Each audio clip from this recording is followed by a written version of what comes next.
We continue now at the top of Daf Mem Aleph Amud Aleph and Mesechet Kesubos. This is Kesubos Daf 41a. The Mishnah over here says, Ha'omer pitisi es bito shel Ploni. Let's say a person says that I seduced the daughter of Ploni. So the halacha is Mishalem boshes upegam al piatzmo. Since he admitted that's al piatzmo, so in such a situation he does have to pay for the boshes, for the humiliation, and also for the pegam, for the loss of value.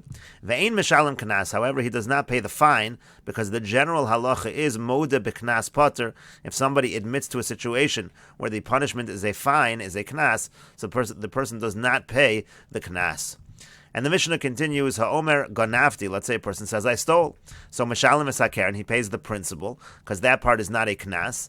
Al piatzmo, that he pays even in a situation where he admitted. Ve'ein Mishalem tashlumei kefil v'tashlumei arba v'chamisha.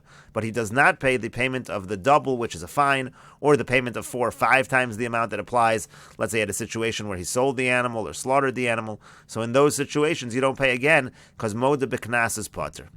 Hamis shorias ploni, o shoro shel ploni. Let's say a person says that my ox killed so-and-so, or my ox killed the ox of so-and-so. Hareza mishalem al piatzmo. There again, there are monetary payments, and again, he pays al piatzmo. He pays in a situation even when he admitted, because it is not a knas. However, Hamis shori avdo shel ploni. Let's say the person says my ox gored the slave of so-and-so, in which case there is a knas payment of 30 shekel, which we've mentioned previously. Ein mishalem al piatzmo. In that case, he does not pay al piatzmo. He does not pay when he admits, because again, moda b'knas potter. And the Mishnah concludes, Zeh haklal, this is the rule, kol ha-mishalim yeser al mashahizik. Anytime you're paying more beyond that which is the damage that you caused, eino mishalim al piatzmo. In those situations of fines, he does not pay al piatzmo. He does not pay in a situation where he admitted. And Rashi over here says, "Pitisi begamar mafarish amay lo tana anasti." The Gemara will explain why doesn't it say the case of I raped? Why is it I seduced so and so and not I raped so and so? Ve'eno mishalem kanas. He does not pay the kanas. But babakama nafkalon moda b'knas potter and babakama. The source for this idea of moda b'knas potter me'arsher yarshion Elohim prat l'marshias atzmo. It says that the court found the person guilty, not that he himself made himself guilty by admission. You don't pay a knas in a situation of admission. Hey, Miss Shorias Ploni, my ox killed so-and-so, V'hareini chayev b'kofer. There, the monetary payment is called kofer. Hareza mishalem al piatzmo, then he does pay kofer when he admits, kasavar kofra mamona, because our Mishnah holds that kofer is considered mamon. That is a debate exactly what is the status of the kofer payment. Avdo shel Ploni, let's say it was the servant of so-and-so, V'hareini chayev shloshim sela, then he's saying he's chayev the 30 sela, as we mentioned. Eino mishalem de knas ninu, because again, that's a knas, so he doesn't pay it. Shafilu ein yafed dinar, no sin shloshim. Even if this eved wasn't even worth a dinar, still he has to pay the shloshim. That's a knas, and therefore moda b'knas is potter. And the Gemara says, "Velisni anasti." So why doesn't the Mishnah have a case like Rashi mentioned? Why not have a case where a person admits that he raped the girl? So in that case, also it should be the same basic halacha. And to that, the Gemara says, "Lo mi boy ko amar." No, the Mishnah is employing a language of not only this, but even this, meaning to say, "Lo mi boy anasti." We don't need to tell you a case where the person says, "I raped." The lo kapagim la. There, he's not really saying something that is bad about her in the sense that he's not saying that she agreed to it, she did it willingly. He's not tarnishing her reputation. So therefore, sure, the mishalim boshes upegam al piatzmo. There, certainly, he pays the boshes and the pegam through his admission. Avol pitisi, but in a situation where he says, I seduced her, the kapagim la, there he's really tarnishing her reputation because he's saying that she agreed to this act. So ema lo mishalim al piatzmo. Maybe in that case we would say he does not pay based on his admission. Kamash malon, that's the chiddush of the Mishnah, even in a situation of pitisi, where maybe we would say we shouldn't really believe him because he's tarnishing her reputation. There also he pays through his admission.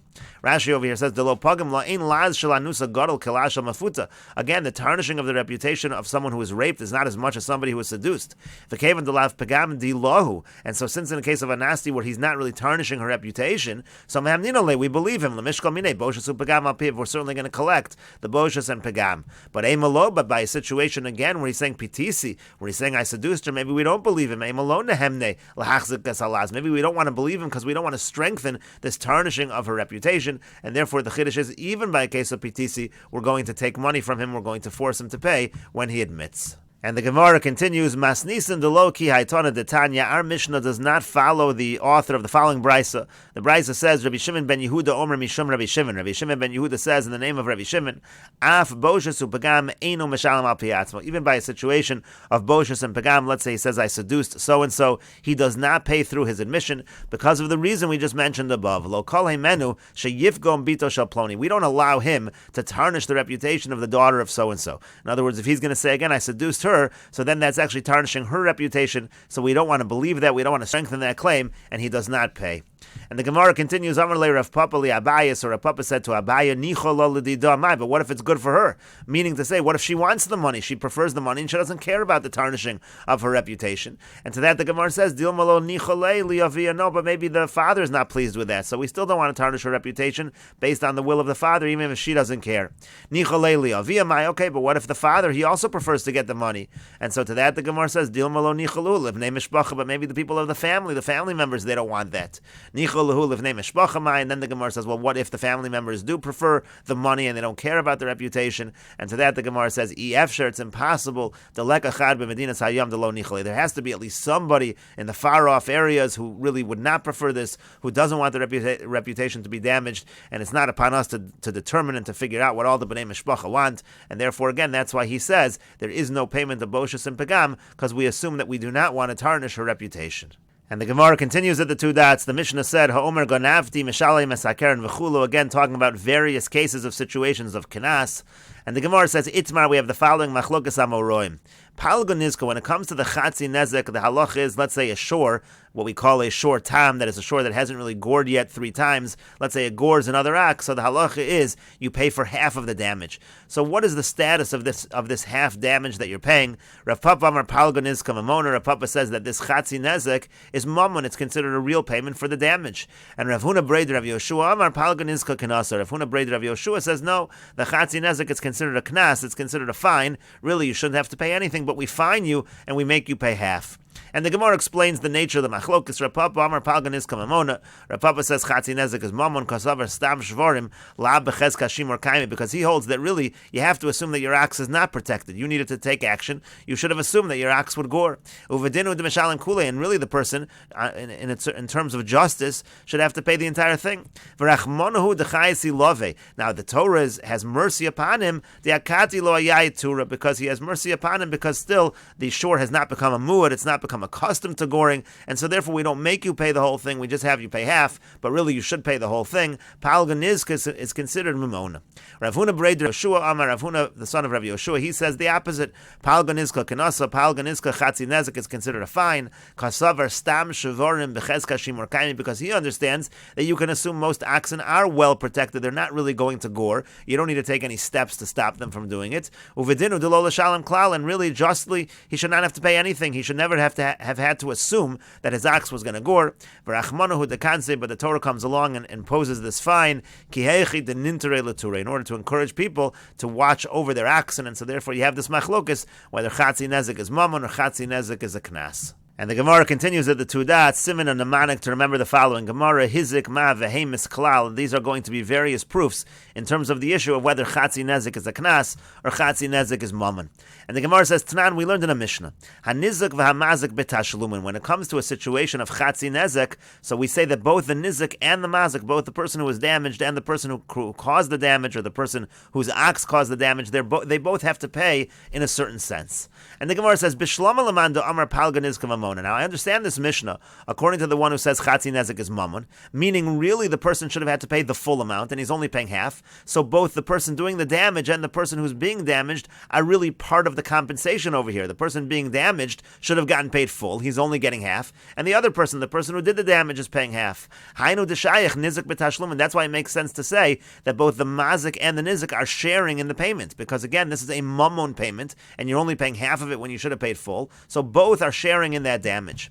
But according to the one who says Chatzi Nezek is a fine, and really the mazik should pay nothing. So hashta de lavdi de kashakel. So now, if the person being damaged, or the person whose ox was damaged, is taking money that he's not really even entitled to, really he's entitled to nothing and he's getting half. Betashlumin, he said, do you think he's sharing in the payment over here? You shouldn't use this language of hanizik v'hamazik betashlumin. If the nizik is really getting something, he shouldn't get it all.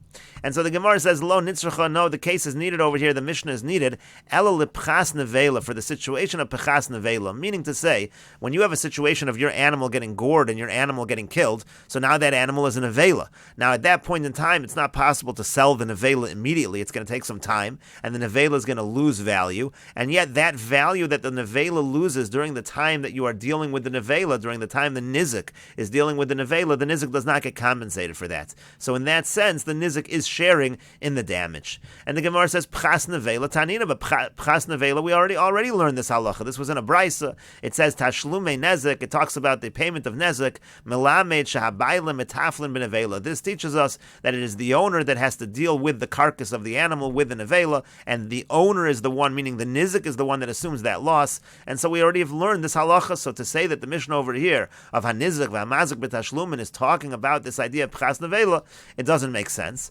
And to that the Gemara says, no, it doesn't make sense. Chada b'tam v'chada b'muad, because we need to have one teaching by a tam, that in a situation again where the shore that gored is a tam, it is not accustomed to goring and you pay chatzi nezek, we need to teach you over there that the nizik has to deal with the nevela. And we also have to teach the same halacha by a muad, to teach again that the nizik has to deal with a nevela. Utzricha, again, we need both of them, the iashmin and tam, because if we only had the situation of a tam, mishum diakati lo ayayid, because when it comes to a tam, so again, by that situation, the animal has not yet been a muad, it's not yet accustomed to goring, and so therefore over there you would say the mazik doesn't have to worry about the pchas nevela, the nizik does. Aval muad, but if a muad gores the yayid, where again it's accustomed to goring, aimalo, I would say there maybe it's different. There I would say, okay, so the muad is accustomed to goring, so there maybe the person who owns the animal that gored, the person who owns the muad, should have to deal with the cost of the nevela. V'yashmin on muad, and if I only gave you the case of muad, mishum dekam shalom kuli, I would say over there the mazik doesn't need to worry about pchas nevela because he's already paying for the full damage. He doesn't have to pay more. Avol tamba, by a time where he's only paying half, emolo, I would say maybe no, maybe it's different. Maybe he should worry about the pchas nevela also, since he's only paying half the damage. So tzricha, so that's why I need both of the cases.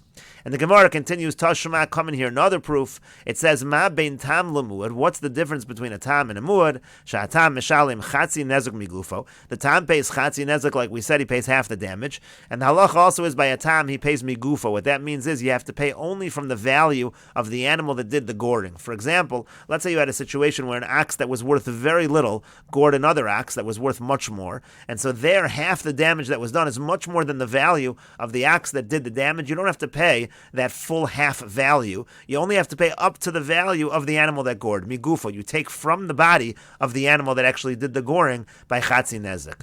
Umuad meshalim nezek shalim min haliyah. Now, however, by a muad, as we said, he pays the nezek shalim, the full payment, and that's min haliyah. That's from the property of the mazik. In other words, it doesn't matter how much the ox is worth that did the goring. You have to pay the full amount. And the Gemara continues that in this brisa of Velokatani, it doesn't say the distinction between a tam and a muad is Sha'atam enu meshalim al piatzmo, a muad meshalim al piatzmo. It doesn't say this other distinction that a tam does not pay by a situation of admission and a muad does pay by a situation of admission, meaning to say that the brisa is implying that a tam would pay by admission, and again that would imply that a situation of chatzi nezek is considered mamon, since you are paying when you admit. It sounds like it is a mamon payment. It seems to be a proof to that position. And to that the Gemara says, no, ton of a shire, the Brisa taught some distinctions, but they left out some distinctions. Maybe there really is this distinction as well. Maybe a tam does not pay al piatzmo, and maybe really the payment of chatzi nezek is a knas. And the Gemara says, my shire, the high shire. Well, what else was left off from this list in the Brisa that you would say this was left off, that this distinction of tam eno meshalim al piatzmo and mud meshalim al piatzmo, what else was left off in this Brisa? And the Gemara says, yes, there was something else left off. Shire chatzi kofer. There's an idea of chatzi kofer. Let's say you have a situation situation of a tam that kills a person, so then there would be a payment, there would not be a payment, rather, of chatzi kofer, even though when a mu'ur kills a person, there is a payment of kofer, so that was left off, so other things may have been left off it as well. And the Gemara says, no, yimisham chatzi kofer lav shiuruhu, but chatzi kofer, that's not something that's really left off, because as we're going to see, there is a position that chatzi kofer is paid, that there is such a thing as a chatzi kofer payment, and we'll continue with this discussion in the next video on Daf Mem Aleph Amud Beis.